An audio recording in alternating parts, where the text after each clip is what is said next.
ये जो है वन आरक्षी यानी कि फॉरेस्ट गार्ड का जो है आपका क्या है, ये पार्ट 2 है। ठीक है, पार्ट फर्स्ट हम कर चुके हैं। अब एक्चुअली क्या स्पेस शायद भर गई थी, तो इसलिए वो पूरा कंप्लीट एक ही वीडियो में नहीं हो पाया।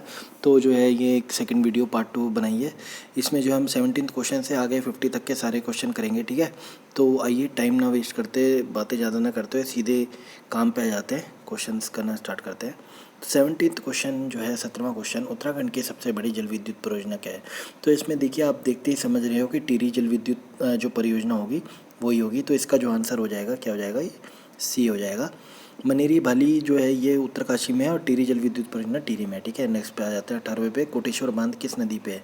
कोटेश्वर बांध आप सब जानते हैं, जो कोटेश्वर बांध है वो भागीरथी नदी पे हुआ। हेमवती नंदन बहुगुणा विश्वविद्यालय श्रीनगर की स्थापना कब हुई। इसका जो है 1973 है। 71, 72, 74 कुछ नहीं, 1973 डेट को आप याद रखो। हेमवती नंदन बहुगुणा विश्वविद्यालय जो श्रीनगर में है ना, HNB यूनिवर्सिटी, उसकी बात हो रही है यहाँ पे, 1973। उत्तराखंड की महिलाओं का एक आभूषण जिसे तिलहरी कहते हैं। तिलहरी कहाँ होता है, हमें जब तिलहरी सुनो, हार रहोगे ना, हार कहाँ पहनोगे भाई, गले में, नाक में तो नहीं पहनोगे हार को, पाँव में भी नहीं, हाथों। हार आया तो गला ना यार, सिंपल है। बचेंद्री पाल ने माउंट एवरेस्ट पर झंडा कब फहराया, 1984। ये उत्तरकाशी की है बचेंद्री पाल। ठीक है, आप सब जानते हैं NIM जहाँ पे उत्तरकाशी में, वहीं की तो हो गई है। तो नेहरू इंस्टीट्यूट ऑफ माउंटेनियरिंग। तो ये बचेंद्री पाल जो है माउंट एवरेस्ट पे जो है 1984 में जो है क्या बोलते हैं, इन्होंने झंडा फहराया था। धारचूला किस खेल के लिए प्रसिद्ध है। धारचूला बताइए भाई, पैराग्लाइडिंग के लिए। किसके लिए, बी हो जाएगा इसका आंसर, क्या हो जाएगा, बी। निम्नलिखित स्थान पर आकाशवाणी केंद्र है। आकाशवाणी केंद्र बताइए जी, कहाँ पर है। तो अगर आपको अल्मोड़ा लग रहा है तो बिल्कुल सही लग रहा है, इसका डी हो जाएगा 23rd का। नेक्स्ट क्वेश्चन देख लेते हैं एक बार। सर्वाधिक ऊंचाई पर पाया जाने वाला पुष्प बताइए। फेन कमल है कि ब्रह्म कमल। आप सब जानते हैं, बाकी में तो मुझे लगता नहीं आपको डाउट होगा। इसमें जो है आंसर जो है ब्रह्म कमल है, बी के साथ जाएंगे। सबसे ज़्यादा ऊंचाई पे ब्रह्म कमल पाया जाता है। ठीक है, आप कमेंट करके बताइए कि ब्रह्म कमल की कितनी प्रजाति पाई जाती है उत्तराखंड में।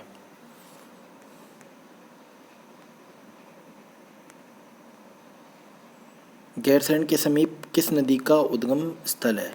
अब ये बताना है हमें 25वें क्वेश्चन में। अलकनंदा का है, गोमती का है, रामगंगा का है कि पूर्वी नियार का है।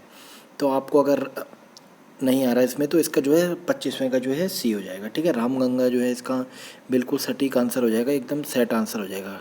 ठीक है, नेक्स्ट पे आ जाते हैं।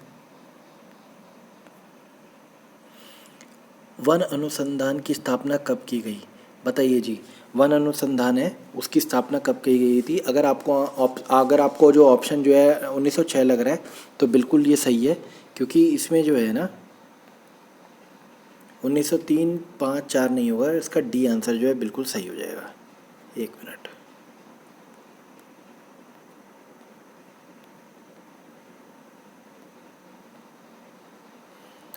उत्तराखंड के गठन हेतु मुलायम सिंह यादव ने किस समिति का गठन किया था। मुलायम सिंह यादव की अगर आप बात करेंगे तो कौशिक समिति का इन्होंने जो है गठन किया था।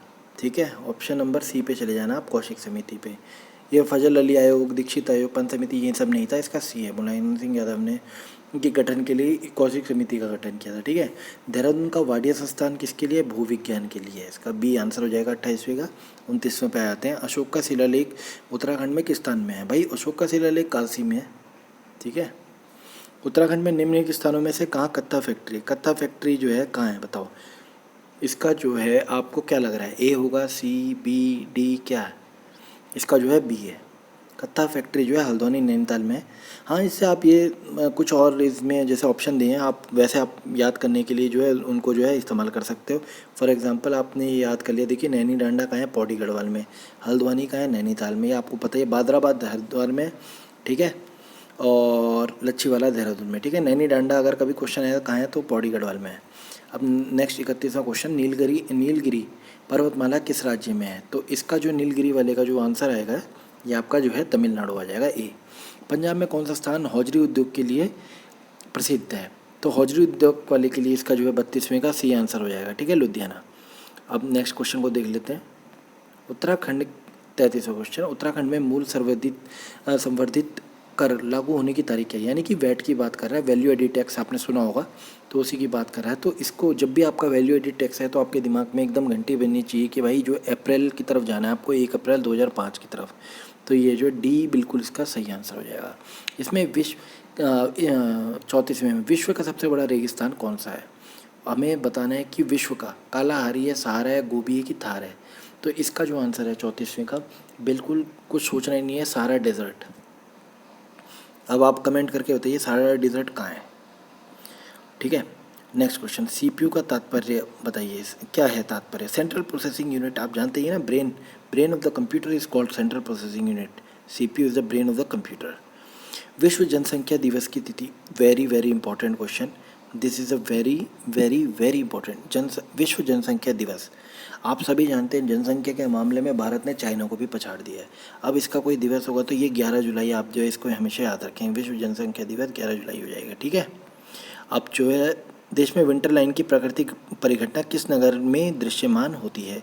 जो ये वाली घटना है विंटर लाइन की, ये जो है सी है मसूरी में विद्वान होती है। विंटर लाइन कहाँ होती है? मसूरी में। निम्न में से, क्या बोल रहा है, एक मिनट,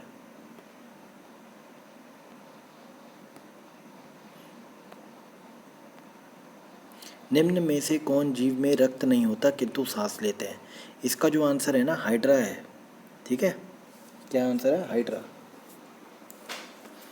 अब नेक्स्ट क्वेश्चन देख लेते हैं। ठीक है, 39वां क्वेश्चन देख लेते हैं। उत्तराखंड में हिंदुस्तान मशीन टूल्स HMT का कारखाना कहाँ है? HMT का कारखाना कहाँ है बताइए भाई, क्या लग रहा है आपको, क्या होगा? इसका जो आंसर रानी बाग नैनीताल हो जाएगा। बी ऑप्शन इसका सही आंसर है, बी रानी बाग नैनीताल। ठीक है, रानी बाग नैनीताल। विश्व पर्यावरण दिवस किस तारीख को मनाया जाता है? बताओ कब बनाया था पर्यावरण दिवस? 5 तारीख, एकदम पर्यावरण का नाम सुनते आपके दिमाग में आनी चाहिए, 5 जून। तो ये जो 5 जून है इसका आंसर।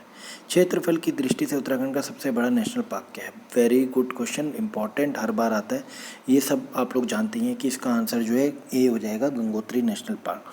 अब देखिए इसको याद करने की एक ट्रिक से हम देखिए, इसमें और डेट भी दे रखी है ना कि कब इनकी स्थापना वगैरह हुई थी। तो आप देखिए कैसे याद करेंगे।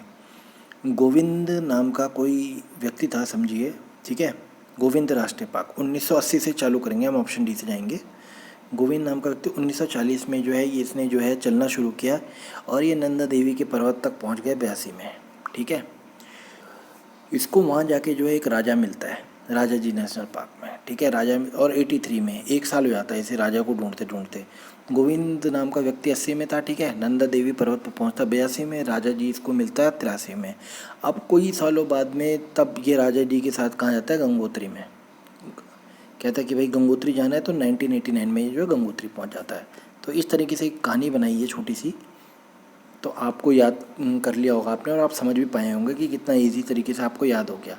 अब आपके दिमाग में अगर कभी भी डाउट हो तो आप गोविंद था, गोविंद आप 1980 याद करेंगे, एकदम 82 पे जंप मारेंगे, आप बोलेंगे नंदा देवी जो नंदा देवी के वहाँ चले गए राष्ट्रीय पार्क में। फिर वो उसको 1 साल बाद राजा मिला था, राजा जी 83 हो गया, फिर गंगोत्री गए वो सब मिल के 1989 में। बस नेक्स्ट में देख लेते हैं 42 क्वेश्चन। ठीक है, 42वां क्वेश्चन, निम्नलिखित उपकरण में से किसको रक्तचाप नापने के लिए प्रयुक्त करते हैं?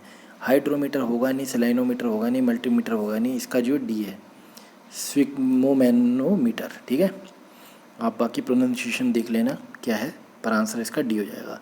निम्न में से कौन सा सबसे पुराना है? राजवंश है, इंपॉर्टेंट क्वेश्चन है, देखिए आप क्या देते हैं इसका आंसर। कुछ लोग जो है कुषाण की तरफ जा रहे होंगे, पर नहीं, इसका आंसर जो है मौर्य हो जाएगा। सबसे पुराना राजवंश मौर्य है। भारत की खोज किसने लिखी पुस्तक? महात्मा गांधी, रविन्द्रनाथ टैगोर, BR अम्बेडकर, जवाहरलाल नेहरू। इसका आंसर है जवाहरलाल नेहरू। भारत की खोज नामक पुस्तक किसने लिखी? भाई साहब, इसकी जो खोज लिखी थी जवाहरलाल नेहरू ने, भारत की खोज लिखी थी पुस्तक। ठीक है, मनुष्य की आंख में किसी वस्तु का प्रतिबिंब जिस भाग पर दिखता है उसे क्या कहते हैं? देखिए आंख होती है एक, ठीक है, आपको थोड़ा सा एक डायग्राम बना के दिखाना चाहता हूँ, आप समझिए। कई लोग, कुछ लोगों के लिए इजी है, बट फिर भी आपको बताता हूँ। देखिए ये है, एक आँख है ना, ये ऐसे तरह की, तो यहाँ पे होता है, समझिए आप, रेटिना है, ये रेटिना, और ये इधर की तरह ये वाली जो है आँख है, ये है। तो यहाँ पे कॉर्निया होता है, फिर आइरिस होता है, और आइरिस बीच में प्यूपिल होता है, समझ रहे हो आप? जैसे ऐसे ये प्यूपिल हो गया, फिर आइरिस हो गया, और कॉर्निया एक झिल्ली होती है, ट्रांसपेरेंट झिल्ली होती है जो आँख के ऊपर एक ट्रांसपेरेंट एक परत होती है, वो कॉर्निया होती है, और बीच में जो है प्यूपिल होता है जो कि छोटा और बड़ा होता है। जैसे आप रात में जाएंगे तो वो क्या बढ़ जाता है, फिर छोटा हो जाता है। दिन में कुछ इस तरीके से एक प्यूपिल होता है बीच में गोल। आइरिस उसके बाहर जो कलर होता है जो दिखता है ना आपको, किसी की आंखें भूरी होती हैं, किसी की हरी होती हैं, किसी की आपकी काली होती हैं, तो ये आइरिस की वजह से होता है। और रेटिना क्या होता है कि जो पीछे इमेज बनती है वो रेटिना पे बनती है। तो इमेज हमेशा कहाँ बनेगी, बस वो रेटिना पे। और आप सब ये हमेशा ध्यान रखेंगे, जो रेटिना पे इमेज बनती है वो उल्टी बनती है। समझिए लाइट जा रही है तो वो इमेज जो बनेगी रेटिना पे उल्टी बनती है, ठीक है। उत्तराखंड की प्रथम महिला पुलिस महानिदेशक थी, इसका कंचन सी भट्टाचार्य हो जाएगा, ठीक है। इसका इसी हो जाएगा 46 का। अब मेरे को ऐसा याद नहीं है कि चौधरी थी कि नहीं थी, बट कंचन सी भट्टाचार्य इसका बिल्कुल सही आंसर है 46 का, ठीक है। एक बार आप खुद देख लेंगे। ये कौन व्यक्ति गुमानी पंथ के नाम से विख्यात है? गुमानी पंथ से एकदम लोकरत्न पंथ आ जाएगा इसमें, ठीक है, बी हो जाएगा इसका। भारत के राष्ट्रीय ध्वज में स्पोक्स कितने हैं? देखिए इसको सिंपल एक बार ऐसे ही किसी के साथ मतलब किसी ने मुझे बताया भी था, और मतलब ऐसा मैं श्योर नहीं हूँ कि ये है लॉजिक, बट ऐसा कहा था कि 24 घंटे होते हैं तो उसमें 24 स्पोक्स होते हैं हमारे भारतीय ध्वज के इसमें, ठीक है। तो अब ये आप देख लेना, याद करने की ट्रिक तो आप 24 घंटे से 24 आप याद कर लेंगे, ठीक है। अब बांग्लादेश में प्रवेशोपरांत गंगा क्या कहलाती है? यानी बांग्लादेश में जब प्रवेश करती है उसके बाद गंगा को क्या कहते हैं? तो उसके बाद जो है पद्मा कहते हैं, ठीक है। बांग्लादेश में प्रवेशोपरांत इसको पद्मा कहते हैं, और ब्रह्मपुत्र और जो ये गंगा की दोनों को जोड़ के मेघना कहते हैं, ठीक है। दोनों को संयुक्त रूप से मेघना कहा जाता है, और बांग्लादेश में प्रवेशोपरांत गंगा को आपका पद्मा कह देंगे। भारत में 15 अगस्त 1947 के पश्चात भी किस औपनिवेशिक शक्ति के विरुद्ध स्वाधीनता संघर्ष जारी रखना पड़ा? यानी औपनिवेशिक विदेशी मतलब रहे थे यहाँ पे, मतलब ऐसा नहीं था कि 1947 हुआ था, भारत पूरा तो आज़ाद हो गया था, लेकिन एक राज्य ऐसा था जो नहीं आज़ाद हुआ था। तो वो कौन थे ऐसे, कौन सा औपनिवेशिक शक्ति थी? तो वो पुर्तगीज़ थी, ठीक है। 50 का डी है। आप कई लोग समझ पा रहे होंगे कि डी क्यों है, पुर्तगाल, क्योंकि पुर्तगालियों ने जो है गोवा पे बिल्कुल जो है कब्जा करके रखा हुआ था, गोवा उन्हीं के अंडर था।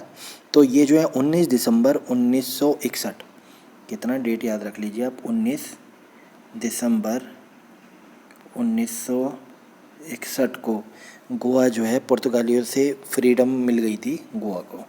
तो ठीक है, तो इसका आंसर जो है आप समझ पा रहे होंगे, आंसर जो बन गया ऑप्शन नंबर डी हो गया। भारत में 15 अगस्त के मतलब पश्चात भी औपनिवेशिक शक्ति की थी पुर्तगीज। अगर आप देखिए यहाँ तक पूरा पहुँच गए हैं और आपने सारे क्वेश्चनों के आंसर दिए हैं या नहीं भी दिए हैं, बट आपको अच्छा लगा है लेसन कि हाँ यार मुझे कुछ सीखने को मिल रहा है और बिल्कुल सही समझाया जा रहा है, तो आप जो है लाइक, सब्सक्राइब और कमेंट ज़रूर कीजिए ताकि मोटिवेशन बना रहे और जो है और वीडियोज़ आएँ, ठीक है guys. Previous year question paper और भी चीज़ें आनी अभी बाकी हैं और आएंगी, बट आपका कमेंट और सब्सक्राइब एंड शेयरिंग ये सब चलनी चाहिए, तभी थोड़ा जो है मोटिवेशन बना रहता है इंसान में। आप समझ पा रहे होंगे मैं क्या कहना चाह रहा हूँ। थैंक यू, मिलते हैं फिर नेक्स्ट क्वेश्चन पेपर के साथ या फिर किसी नेक्स्ट वीडियो में। धन्यवाद।